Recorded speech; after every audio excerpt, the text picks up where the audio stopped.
Yo, hey guys, let's go. Alright. Saatnya kita obrolin Hungary Grand Prix kemarin. Balapan yang menurut gue pribadi setelah gue pikir-pikir lagi menjadi balapan yang ya ini bagi gue pribadi ya the best so far di tahun ini.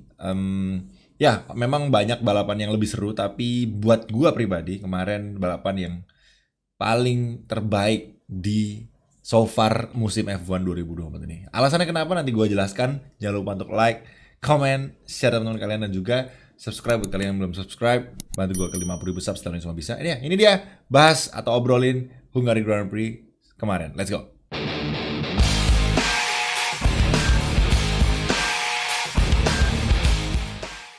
Ya, seperti yang tadi gue bilang, kenapa kok gue menjatuhkan race ini sebagai race terbaik versi gue, karena kemarin itu semuanya ada, salip-salipannya ada, serunya dapet, strateginya kemarin gila banget, undercut overcut yang kita bener-bener nggak tahu endingnya gimana.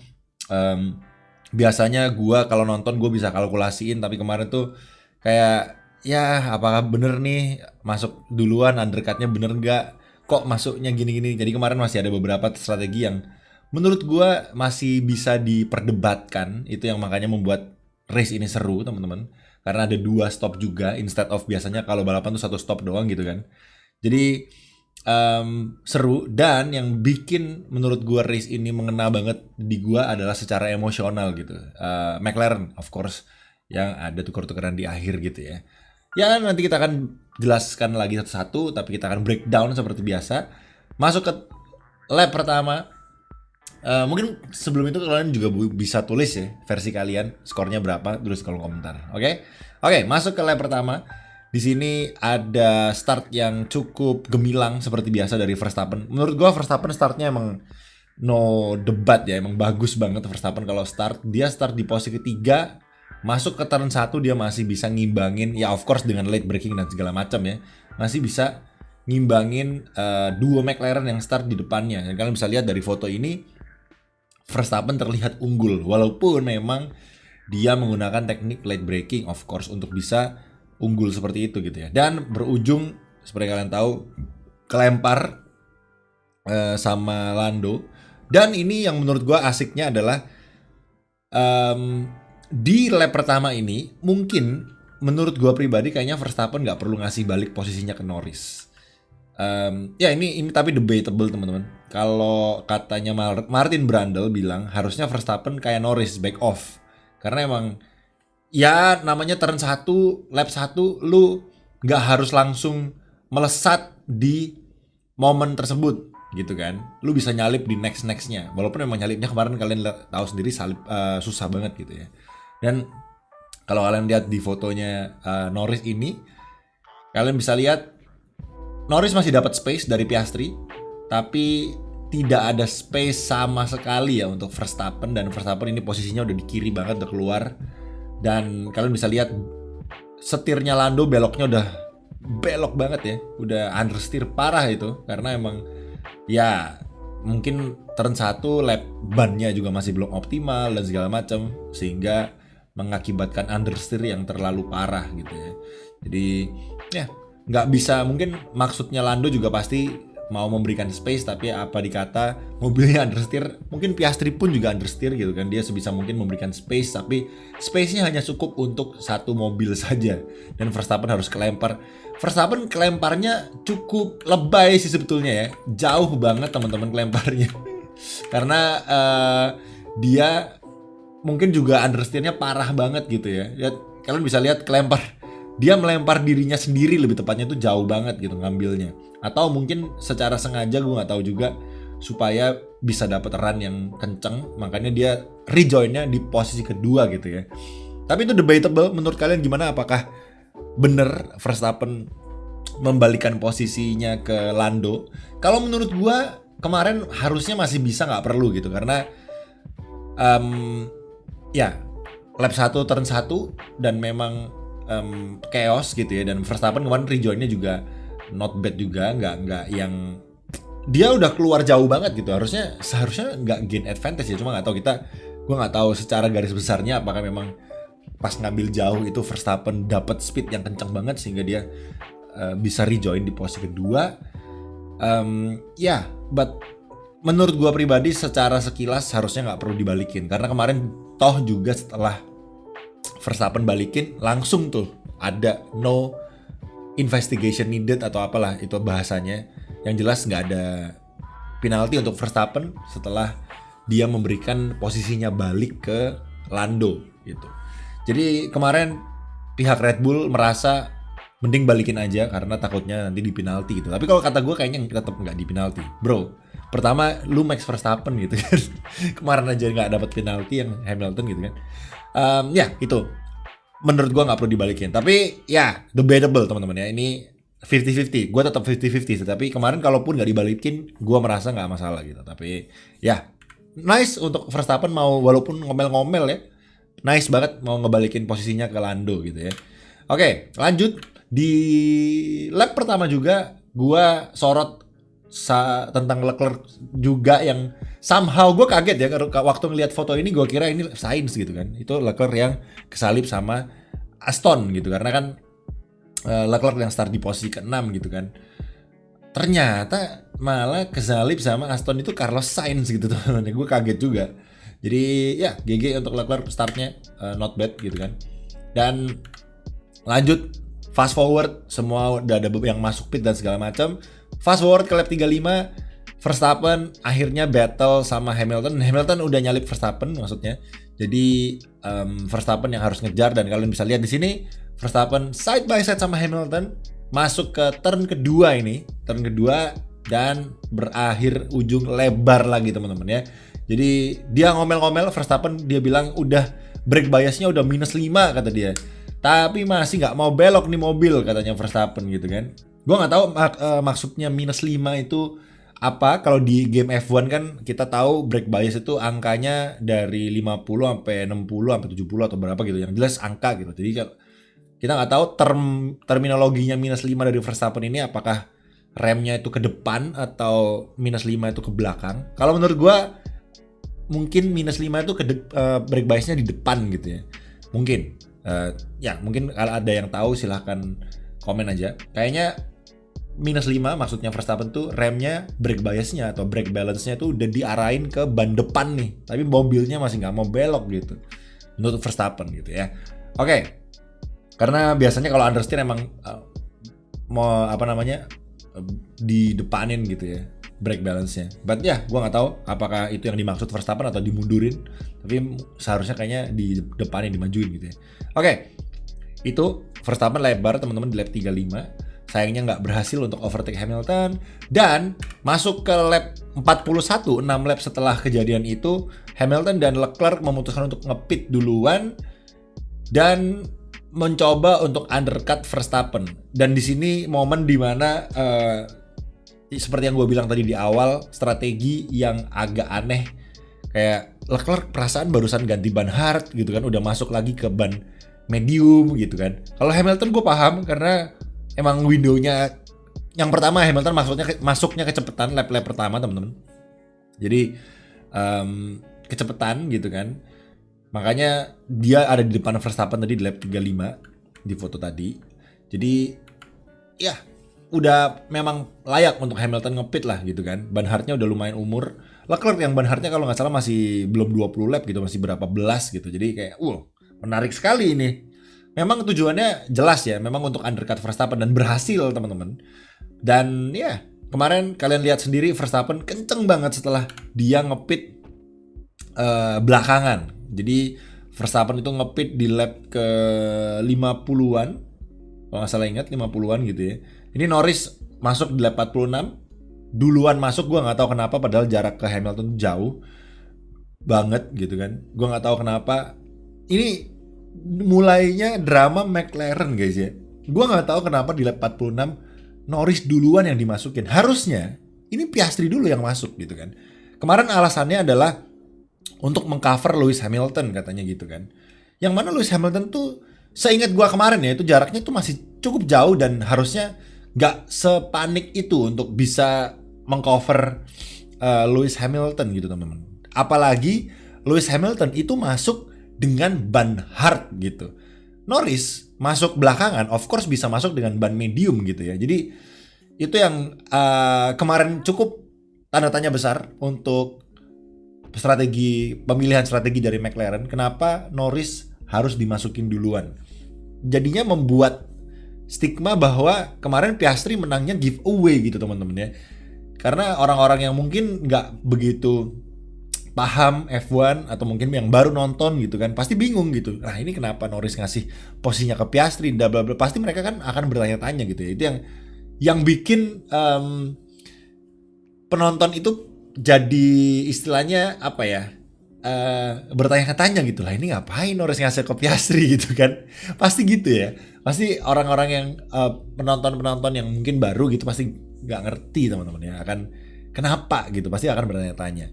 Jadi ini yang menurut gua downfall-nya McLaren, maksudnya downfall dalam tanda kutip ya. Kemarin di dramanya lah gitu kan.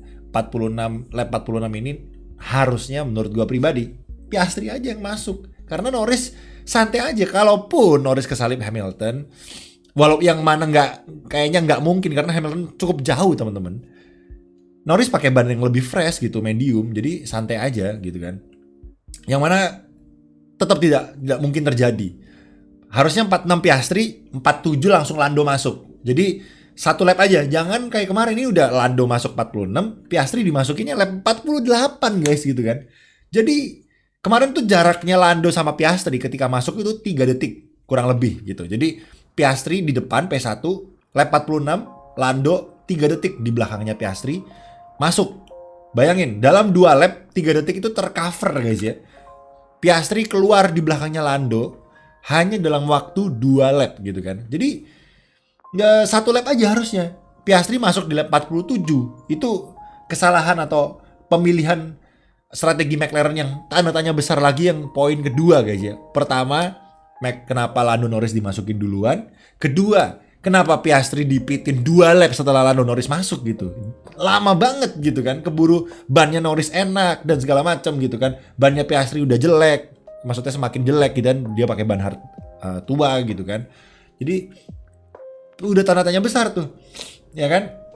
Maksudnya kalau ujung-ujungnya, maksud gue gini, kalau kemarin nggak ada drama atau permintaan dari pihak McLaren-nya untuk swap driver dan kemarin Lando Norris aja yang menang, oke, nggak masalah. Memang tuh kalau misalnya kemarin gue udah beranggapan gitu, kalau misalnya McLaren bakalan membiarkan Lando menang untuk mengejar poin driver standing gitu kan, karena kan 25 karena sekarang Lando yang ada di atas nih di driver compare sama Piastri. Jadi harusnya ya udah biarin aja Lando yang menang gitu loh guys. Gua kira gitu, ternyata enggak. Kemarin kalau kita lihat McLaren tuh sangat-sangat merengek ya, untuk merengek ke Lando untuk memberikan kembali posisinya ke Oscar Piastri gitu. Yang mana lah kalau gitu kenapa lu strateginya begitu gitu kan? Karena ini Hungari teman-teman. Oscar Piastri kebetulan juga kemarin stint terakhirnya juga kurang kenceng gitu ya, nggak sekenceng stint awal dia gitu kan somehow, dan dia melakukan banyak mistakes juga seperti masuk gravel dan lain-lain gitu. Jadi kebetulan pace-nya sama Lando 11-12, kencengan Lando dikit gitu kan di stint terakhir. Jadi Piastrinya nggak ngejar-ngejar Lando gitu, yang mana Landonya bilang kalau mau tuker nggak apa-apa tapi kejar gue dulu gitu kan. Yang mana enggak, Piastrinya nggak ngejar-ngejar guys, 3 detik terus gitu kan. Bahkan terakhir udah 4 detik, 5 detik bahkan. Waktu posisinya Lando sama Piastri tukeran tuh kan 5 detik tuh gapnya. Saking udah kayaknya Piastri kayak udah pasrah aja gitu ya. Udahlah, kayaknya nggak bisa nih gitu kan. Jadi ya susahnya di Hungari itu gitu teman-teman ya. Untuk nyalip tuh susah banget. Kalian lihat aja Max Verstappen lawan Leclerc itu nggak lewat-lewat. Lawan Hamilton drama gitu kan. Ya, sebelum masuk ke dramanya itu tadi penjelasan tentang McLaren. Kenapa kok tanda tanya besar gitu. Pit stopnya kenapa dituker banget gitu kan. Dan ya itulah mungkin buat yang bertanya-tanya kenapa kok Norris ngasih lagi Piastri di akhir-akhir gitu kan. Nanti gue akan jawab di gambar terakhir deh ya, waktu mereka, gue udah screenshot gambar terakhirnya gitu. Oke, lanjut dulu bentar ya. Ini kan lap 48 nih Norris apa namanya melewati Piastri pit di lap 48, 2 lap setelah Lando.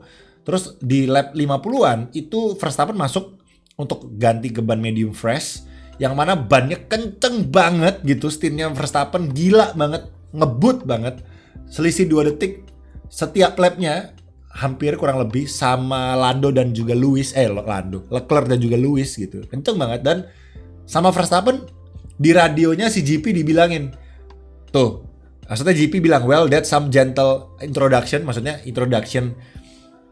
GP itu ngasih semangat lah ke Max, bro, itu lo lihat tuh, kenceng kan sekarang gitu kan. Nah katanya GP gitu, tapi Max masih marah gitu kan. Enggak bro, lu ngasih gua strategi yang jelek, ini sekarang gua jadinya harus nge-push nih gara-gara lu, makanya gua kenceng karena gua nge-push. Ya menurut Max Verstappen gitu lah, dia pokoknya frustasi bla bla bla, dan berujung jedar gitu kan kontak sama Lewis Hamilton, teman-teman. Yang mana kemarin Verstappen menurut gua kelihatan under pressure, childish iya. Under pressure sih yang lebih, kata yang lebih tepat untuk Verstappen kemarin gitu ya. Under pressure, yang mana harusnya kemarin Verstappen tuh bisa P3, teman-teman. Ya nggak sih? Verstappen tuh bisa banget P3, cuma dia nggak sabar gitu. Nyalip Lewisnya terlalu terburu-buru, terlalu apa ya, mungkin tidak berpikir dengan tenang gitu. Karena ini masih ada banyak lap gitu kan, masih 6 atau 5 lap lagi, masih bisa gitu untuk pelan-pelan aja nyalipnya. Apalagi Lewis bannya juga udah jelek gitu kan, Verstappen bannya lebih muda gitu. Jadi harusnya bersabar dikit untuk Verstappen, nggak perlu terlalu tergesa-gesa. Apalagi waktu itu kan ada apa namanya, ada back marker juga ya waktu posisinya mereka kontak ini gitu kan. Jadi mungkin not a good move untuk melakukan serangan. Mungkin bagi Verstappen, mumpung nih ada back marker, Lewisnya juga belok gitu. Tapi kan justru Lewis dapat slipstream gitu dari back markernya gitu teman-teman ya. Jadi mungkin ya miskalkulasi aja dari Verstappen kalau menurut gua. Kurang tenang, kurang sabar, terlalu tergesa-gesa, under pressure. Itu tadi kata yang tepat untuk Verstappen kemarin ya, under pressure. Sayang banget, kalau bisa dia sabar dikit, gue yakin bisa P3 itu kemarin gitu ya. Dan sayangnya dengan kejadian ini dia harus turun ke posisi 5, bahkan hampir 6 ya kemarin ya. Untungnya nggak ada penalti juga untuk Verstappen nih. Kalau dapat penalti 5 detik yang mana kemarin kita kira-kira dapat, ternyata enggak. Dia tetap di posisi kelima gitu. Kalau penalti dia turun ke posisi ke-6 gitu ya. Dan ini dia lap 68, akhirnya Piastri dikasih posisinya balik ke posisi pertama sama Lando ketika gapnya tuh 5 detik guys ya. Jadi Lando harus pelan banget lurusan gitu untuk ngasih. Itu kan jadi kayak apa ya, orang yang mungkin nggak ngerti kenapa harus kayak gitu. Apalagi mungkin fansnya Lando gitu kan, ngelihat Thailand nih Piastri gitu, harusnya Lando aja, udah ngapain sih lu gitu kan. But ya kemarin emang harusnya yang menang tuh Piastri guys. That's why kenapa Lando ngelakuin ini gitu ya. Harusnya yang menang Piastri. Dan sekali lagi, sebenarnya kemarin kalau Lando menang pun ya gua kecewa, tapi timnya harus jelas kenapa timnya ngelakuin itu gitu. Gua kira timnya bakalan bakalan jelasin ke Piastri gitu. Sorry, kita harus tuker posisinya karena Lando yang butuh poin lebih banyak untuk mengejar Verstappen di driver standing bla bla bla. Oke, gue paham. Tapi kemarin enggak. Kemarin timnya ngerengek Lando untuk kasih balik posisinya ke Piastri. Berarti kemarin bukan secara sengaja untuk membiarkan Norris berada di depannya Piastri gitu. Jadi kalau menurut gue kemarin kemarin McLaren harus memberikan apa ya, kedisiplinan atau apa ya istilahnya, ketegasan lah dalam. McLaren tuh emang minusnya gitu guys ya, dia kurang tegas dalam mengatur strategi atau memberikan strategi yang baik untuk para drivernya gitu. Untuk mengambil sebuah keputusan tuh mereka kurang bagus gitu. Untungnya drivernya kenceng-kenceng sih, jadi masih tercover dan maksudnya nggak seblunder Ferrari lah paling nggak gitu ya, kasarannya gitu. Ferrari kan biasanya strateginya terlalu blunder banget gitu teman-teman ya. Tapi McLaren kemarin bagus, dan ya itulah kenapa kemarin Lando memberikan posisinya ke Piastri. Mungkin buat teman-teman yang bertanya-tanya juga kenapa sih, ngapain sih gitu kan. Ya itu tadi, karena memang Piastri layak untuk menang kemarin dan pace-nya udah dipegang Piastri dari awal. Secara fairness, secara fair pace-nya atau posisinya itu punya Piastri teman-teman ya. Karena ya ini kita bicara karena mereka satu tim ya. Beda kalau yang P2 tadi itu tim lain. Kalau tim lain yang nggak ada hubungannya ya, nggak ada hubungannya ya. Berarti salah strateginya mereka aja gitu kan. Tapi karena mereka satu tim di dalam ke fairnessan gitu ya, harusnya kemarin emang kemenangannya Piastri gitu ya. Karena Norris aja yang kemarin diuntungkan dari strateginya McLaren, kenapa kok akhirnya bisa di depannya Piastri in the end gitu. Jadi ya kemarin gua nggak merasa adil aja untuk Piastri untuk kalah seperti itu gitu ya. Kecuali kemarin Piastri pit duluan, lap berikutnya Norris pit, terus Piastri kesalip sama Norris pakai battle yang fair. Nah itu nggak apa-apa ya, jelas Piastri kalah di battle gitu kan. Nah kalau kemarin kan Norris sama Piastri kalahnya karena strateginya McLaren gitu yang tidak menguntungkan untuk Piastri. That's why kenapa akhirnya Norris memberikan kembali posisinya ke Oscar Piastri untuk menjunjung tinggi ke fairnessan gitu. Jadi gue respect banget sama Norris kemarin, mau istilahnya tidak sombong lah ya untuk, dan tidak kekeh untuk bertahan di P1 dan menang dengan cara yang kurang gitu kan. Menangnya tidak terhormat lah istilahnya kalau kemarin dia tetap berada di depan gitu ya. Jadi respect banget untuk Lando Norris, dia mau menurunkan martabatnya dikit lah untuk memberikan posisinya balik ke Piastri. Dan kemarin tuh akan menjadi seru banget, akan menjadi drama yang good ending banget kalau Piastri ngasih lagi posisinya ke Norris guys. Jadi tapi ya itu nggak terjadi, dan Piastri kemarin mendapatkan kemenangan pertamanya di tahun kedua dia di McLaren guys. Tepuk tangan dulu sih gue. Gila ya. Piastri semoga bisa jadi the next prodigy. Oli Bearman, Kimi Antonelli lawannya agak berat, harus lawan Piastri dulu. Ya emang Piastri kayak Kimi sih soalnya. Dingin gitu. Kemarin menang biasa aja, ekspresi senyumnya juga senyum-senyum santai doang gitu.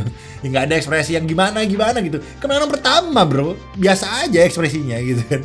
Malas banget itu sosmednya F1 juga pasti bete. Begini amat ekspresinya, dingin banget, nggak ada yang bisa digoreng gitu, ekspresinya biasa aja guys gitu kan. Dan ya sedih banget kemenangan pertamanya harus seperti ini. But ya it's okay, win is a win guys ya. Jadi congratulations untuk Oscar Piastri bisa mendapatkan kemenangan pertamanya. Dan itu aja hari ini yang gue bahas, udah cukup lama. Dan singkat aja untuk ngebahas tim-tim lainnya. Ferrari kemarin menurut gue solid ya, nggak ada yang perlu gue komentarin. Strateginya doang yang sedikit tanda tanya, tapi ya oke lah, works gitu kan. Carlos Sainz kemarin nggak tahu kenapa pace-nya agak turun gitu ya. Yang waktu Verstappen ke pental sama Hamilton itu padahal Carlos Sainz bisa ngejar gitu kan, tapi in the end nggak kekejar juga. Ya gue nggak tahu apa yang terjadi sama Ferrari, karena Leclerc nggak kekejar sama Verstappen in the end gitu kan. Jadi harusnya pace-nya bisa gitu, dan Carlos Sainz kemarin nggak tahu kenapa pace-nya nggak sekencang Leclerc, padahal biasanya kan Sainz lebih kenceng ya biasanya. Jadi gue nggak tahu apa yang terjadi Sainz. Perez bagus ya, kita harus acungin jempol. Perez kemarin start di P17, finish di P7, 10 position gain, yang mana ya itu harusnya seperti itu. Berarti thanks to Verstappen kemarin Perez terlihat tidak tolol, karena Verstappen P5, Perez P7, jadi cuma selisih 2 posisi teman-teman. Jadi Perez bagus banget gitu ya. Dan malah Verstappen yang turun gitu kan. Verstappen start P3, finishnya P5. Perez 17, finish P7. Jadi GG, apakah akan menyelamatkan karir dia yang udah di ujung tombak itu? We'll see di Spa besok guys ya. Dan Russell juga GG, sayang banget. Kemarin Russell harusnya bisa finish di depannya Red Bull, cuma mungkin karena nggak banyak disorot juga di kamera kemarin Russell sama Perez, gue agak miss gitu. Kenapa kok bisa Russell berada di belakangnya Perez? Harusnya secara strategi Russell tetap bisa di depan Perez harusnya gitu kan. Karena sepanjang balapan seingat gue Russell selalu di depan Perez gitu ya. Nggak tahu kenapa endingnya terakhir pas finish Russell malah di posisi ke-8. Sepertinya mungkin pitnya terlalu lambat atau gimana, gue nggak tahu, karena kemarin tidak terlalu banyak disorot juga, jadi gue agak miss teman-teman. Dan lanjut di posisi 9 ada Yuki Tsunoda, GG juga untuk Yuki ya, bisa finish di posisi ke-9, dan dia pakai one stop strategi doang kemarin seingat gue, 1 kali pit stop doang, medium terus hard udah sampai finish gitu ya. Jadi GG hampir terkejar sama Lance Stroll. Ya, hampir terkejar sama Lance Stroll teman-teman. 0,6 detik ya, kalau bisa lihat itu bannya Yuki udah mau meledak guys. 0,6 detik tuh kalau kalian lihat di foto ini, itu udah tipis banget, satu lap lagi udah kekejar sama Stroll. Dan kemarin memang teman-teman, memang ada spicy dikit yang kita miss ya, yang kita tahu setelah balapannya selesai, yaitu adalah di mana Alonso disuruh memberikan jalan ke Lance Stroll untuk Lance Stroll mengejar Yuki Tsunoda, dan memang kekejar sih, cuma in the end dia nggak nyalip, dan katanya Aston Martin nanti Alonso akan dikasih posisinya balik kalau Lance Stroll gagal nyalip, yang mana kemarin emang awkward ya, mau ngasih posisi balik tapi udah 0, sekian detik nih, nyalip nggak ya gue ya. Jadi emang posisinya agak awkward ya. Jadi itu yang terjadi kemarin di Aston Martin. Kenapa kok Alonso finishnya di belakangnya Lance Stroll? Ternyata kemarin ada pertukaran posisi teman-teman ya, untuk mencoba memberikan kesempatan Lance Stroll nyalip Yuki yang mana gagal gitu ya istilahnya. Daniel Ricciardo di posisi 12, Haas, William, Alpine kemarin gue nggak tahu kenapa. Gasly gue belum baca Gasly kenapa. Kemarin Gasly satu-satunya mobil yang retire teman-teman. Sisanya aman. Sargent sama Ocon ya. William, Haas, Kick Sauber kemarin being mereka lah, being themselves gitu ya. Emang pace-nya ya udah segitu aja gitu. Jadi tidak kaget. So ya, itu kurang lebih teman-teman rangkuman singkat ya dari race kemarin. Mungkin gue akan lebih banyak lagi nanti bahasnya di Turning Point sama anak-anak. Jadi tungguin aja. But ya, itulah race Hungari kemarin. Sekali lagi buat gue merupakan race yang paling bagus menurut gue pribadi. Gue kasih skor 10/10 karena lengkap semuanya. Dramanya ada, salip-salipannya ada, strategi kacaunya ada, and then kontaknya ada gitu ya. Jadi 10/10 buat ini, sekali lagi ini buat gue pribadi teman-teman. Mungkin kalian berbeda karena emang gue tuh lebih suka balapan yang ada sisi emosionalnya guys. Kayak di McLaren ini yang membuat gue kayak aduh why, gue sampai kasihan sama Piastri, come on jangan kayak gini lah. Kalau kemarin kalian nonton nimbrung bareng itu gue sedih banget ngeliat Piastri kalahnya begini gitu, dan untungnya ujung-ujungnya dikasih gitu ya. Berarti ya itu menurut gue, silahkan tulis di kolom komentar menurut kalian gimana, skornya berapa, dan komen aja mungkin pendapat kalian tentang race kemarin gimana. And ya, thank you so much yang udah nonton. Jangan lupa like videonya dan juga komen ya menurut kalian gimana race-nya, skor kalian berapa. And mungkin ada yang miss, silahkan tulis di kolom komentar juga. And jangan lupa share teman-teman kalian dan juga subscribe, bantu gue ke 50.000 subscribe kalau bisa. See you in the next race or video, bye bye. Peace out guys. Stay safe and keep smart. Garising, ngajik coy.